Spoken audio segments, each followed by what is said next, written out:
جنت وہ خوبصورت جگہ ہے جس کا خواب ہر انسان دیکھتا ہے۔ دنیا میں بسنے والا ہر شخص اس کی خواہش رکھتا ہے کیونکہ یہ وہ مکان ہے جہاں کوئی غم ہوگا نہ دکھ نہ تکلیف، بلکہ صرف خوشی، راحت اور ابدی نعمتیں ہوں گی۔ لیکن جنت ہر کسی کو یوں نہیں ملے گی۔ اللہ تعالیٰ نے اس عظیم مقام کو ان لوگوں کے لیے مخصوص کیا ہے جو دنیا میں نیکی کے راستے پر چلے، اچھے اعمال کیے اور اللہ کی رضا کے لیے زندگی گزاری۔ جنت میں اللہ تعالیٰ نے نیک لوگوں کے درجات کے مطابق مختلف دروازے بنائے۔ ہر دروازہ ایک خاص نیکی سے جڑا ہوا ہے اور اس دروازے سے وہی لوگ گزریں گے جو دنیا میں اس نیکی پر عمل پیرا ہوئے۔ آخر ان دروازوں کا راز کیا ہے؟ کون سا دروازہ کس کے لیے ہوگا؟ یہ سوال ہر مسلمان کے ذہن میں آتا ہے۔ آج ہم جنت کے ایک ایسے دروازے کا ذکر کریں گے جو ایک خاص قسم کے لوگوں کے لیے کھولا جائے گا۔ یہ وہ دروازہ ہے جسے صرف وہی لوگ داخل ہو سکیں گے جنہوں نے دنیا میں ایک خاص عبادت کو اپنایا، ایک ایسی عبادت جو خالص اللہ کے لیے ہوتی ہے، جس میں نہ کوئی دکھاوا ہوتا ہے نہ کسی کے لیے فخر۔ یہ عبادت وہ ہے جو انسان کو اللہ تعالیٰ کے قریب کرتی ہے، اس کے دل میں شکر، صبر اور ایمان کی روشنی جگاتی ہے۔ یہ دروازہ باب الریحان ہے۔ یہ جنت کا وہ خاص دروازہ ہے جو صرف روزے داروں کے لیے کھولا جائے گا۔ آج ہم جانیں گے کہ باب الریحان کیا ہے، یہ کیوں بنایا گیا اور کن خوش نصیب لوگوں کو اس میں داخل ہونے کی سعادت ملے گی۔ اسلام میں روزہ ایک عظیم عبادت ہے جو صرف اللہ کی رضا کے لیے رکھا جاتا ہے۔ یہ بندے اور اللہ کے درمیان ایک خاص تعلق قائم کرتا ہے، چونکہ روزہ ایک ایسی عبادت ہے جس میں ریاکاری نہیں ہو سکتی۔ بندہ جب روزہ رکھتا ہے تو صرف اللہ جانتا ہے کہ وہ کھا رہا ہے یا نہیں۔ اسی لیے اللہ تعالیٰ نے روزے کی فضیلت کو خاص طور پر بیان کیا ہے اور اس کے اجر اپنے ہاتھ میں رکھا ہے۔ اللہ تعالیٰ نے جنت میں خاص دروازہ باب الریان بنایا ہے جو صرف اور صرف روزے داروں کے لیے مخصوص ہے۔ اس دروازے سے صرف وہی لوگ داخل ہوں گے جو دنیا میں اخلاص کے ساتھ روزے رکھتے تھے۔ جب تمام روزے دار اس دروازے سے جنت میں داخل ہو جائیں گے تو یہ دروازہ ہمیشہ کے لیے بند کر دیا جائے گا۔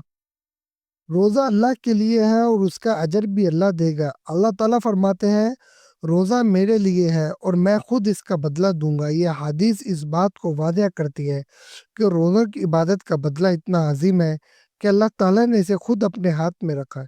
رسول کریم صلی اللہ علیہ وسلم نے فرمایا، جو شخص ایمان کے ساتھ اور ثواب کی نیت سے رمضان کے روزے رکھے اس کے پچھلے تمام گناہ معاف کر دیے جاتے ہیں۔ یہ ایک بہت بڑی خوشخبری ہے کہ اگر کوئی سچے دل سے روزے رکھتا ہے تو اس کے گناہ معاف کر دیے جاتے ہیں۔ روزہ قیامت کے دن سفارش کرے گا کہ حضور پاک صلی اللہ علیہ وسلم نے فرمایا، روزہ اور قرآن قیامت کے دن بندے کے لیے سفارش کریں گے۔ روزہ کہے گا کہ اللہ، میں اس بندے کو کھانے پینے اور خواہشات سے روک کے رکھا، بس اس کے حق میں میری سفارش قبول فرما۔ یہ حدیث اس بات کو ظاہر کرتی ہے کہ روزہ قیامت کے دن ہمارے حق میں گواہی دے گا اور سفارش کرے گا۔ لفظ ریحان عربی زبان سے ماخوذ ہے جس کا مطلب خوب سیراب ہونے والا ہے۔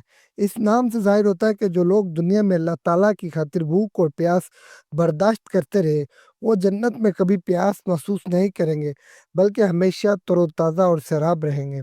حضرت سالم سعد رضی اللہ تعالیٰ عنہ سے روایت ہے کہ حضور پاک صلی اللہ علیہ وسلم نے فرمایا، جنت کے 8 دروازے ہیں، ان میں سے ایک دروازہ باب الریان ہے۔ قیامت کے دن اس دروازے سے صرف روزے دار جنت میں داخل ہوں گے، ان کے علاوہ کوئی اور داخل نہ ہوگا۔ کہا جائے گا کہ روزے دار کہاں ہے؟ پس وہ کھڑے ہو جائیں گے اور ان کے سوا کوئی اس دروازے سے داخل نہ ہوگا۔ جب وہ داخل ہو جائیں گے تو وہ دروازہ بند کر دیا جائے گا، پھر کوئی دوبارہ داخل نہ ہو سکے گا۔ باب الریان میں داخل ہونے کے مستحق لوگ کون ہوں گے؟ وہ لوگ جو فرض روزے پابندی سے رکھتے رہے، خصوصاً رمضان کے روزے، جو نفلی روزے رکھتے تھے جیسے پیر و جمعرات کے روزے، عاشورہ، عرفہ اور شوال کے 6 روزے، جو حالت ہے کہ اللہ کی رضا کے لیے روزے رکھتے تھے نہ کہ دکھاوے کے لیے، جو صبر کے ساتھ روزے رکھتے اور روزے کے آداب کا خیال رکھتے۔ جنت میں داخل ہوتے ہی روزے دار کے لیے مخصوص نعمتیں ہیں۔ حضور پاک صلی اللہ علیہ وسلم نے فرمایا، روزے دار کے لیے 2 خوشیاں، ایک افطار کے وقت اور دوسری اپنے رب سے ملاقات کے وقت۔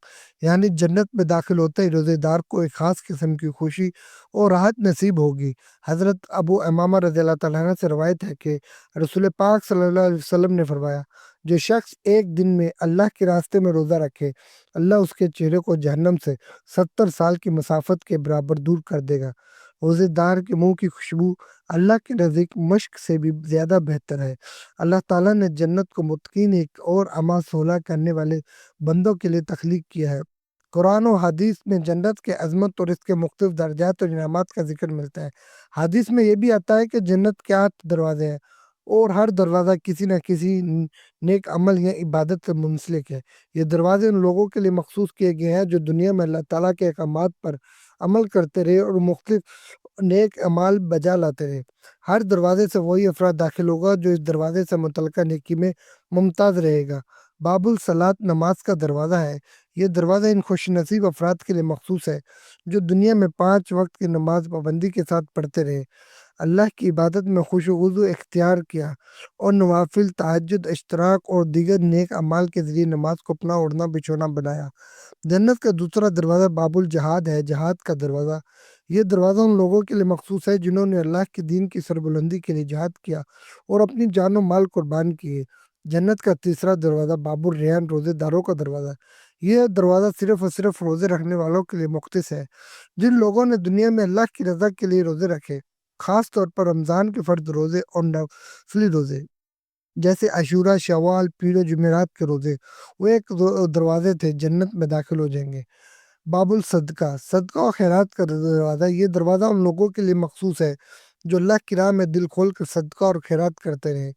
صدقہ گناہوں کا کفارہ ہے اور قیامت کے دن صدقہ دینے والا جنت میں مخصوص مقام کا مستحق ہوگا۔ باب الحج، حاجیوں کا دروازہ۔ یہ دروازہ ان خوش نصیب لوگوں کے لیے ہے جنہوں نے اللہ کے گھر کے خانہ کعبہ کا حج کیا ہے اور اس فریضے کو ادا کیا۔ باب التوبہ، توبہ کا دروازہ۔ یہ دروازہ ان لوگوں کے لیے مخصوص ہے جو اپنے گناہوں پر سچے دل سے توبہ کرتے رہے اور اللہ کی طرف رجوع کرتے رہے۔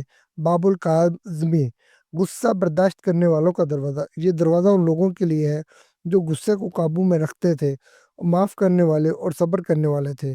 قرآن مجید میں ہے کہ اللہ تعالیٰ صبر کرنے والوں کے ساتھ ہے۔ امید ہے کہ آپ کو آج کی ویڈیو اچھی لگی ہوگی۔ ویڈیو اچھی لگی ہو تو ویڈیو کو لائک کریں، کمنٹ کریں، شیئر کریں۔ انہی الفاظ کے ساتھ آپ سے اجازت چاہتے ہیں۔ اگر سانسوں نے وفا کی تو انشاءاللہ نیکسٹ ویڈیو میں پھر ملیں گے۔ تب تک کے لیے اللہ حافظ۔